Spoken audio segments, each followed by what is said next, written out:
po ang kabuuan ng mga gutter. Ayan na po. Ayan na mga gutter po mga brad. Diyan ang buo ng gutter. Stainless po yan. Paikot. Yan. Yan po yung tractor po namin. Yundo po. Ang mayari po ng company ng J4R po. Ayan. So mga followers, ano pa hunay na antay nyo po, mag-comment na po kayo doon sa J4R po o sa Facebook nya. Kay pangpangalan niya po ay sa Facebook Ray Gravinis po. Yan. Ano po po inaantay nyo po mga followers, at mag-comment na po kayo doon. Yan o, napakaganda naman po latag na mga gutter po.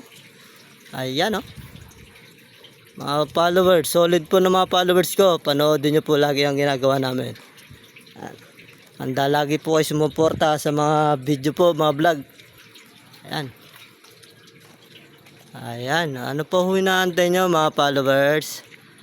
Mag-comment lang po kayo sa J4R lang po. At nung mag-contact lang po kayo ay magpapagawa. Yan po yung mga kantuan. Oh. Napakaganda naman po ng mga stainless. Oh.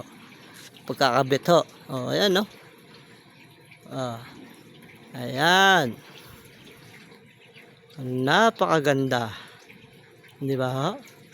Ano pa hinantay natin dyan mga followers? Mag-comment na po kayo sa J4R po. O kaya pumunta po kayo sa page niya sa Facebook. Hanapin nyo lang po ang pangalan niya, Ray Gravinis po. Yan, lalabas po ang Facebook niya po. Ayan. Yan, nakikita nyo lahat po ng account niya na lahat po na binibidyohan niya na ginagawa po namin. Malaking school po to, private po talaga to. Yung anak po ni Pacquiao dito doon, diyan nga rin po nag-aral sa ganito po, sa Brent. Yan.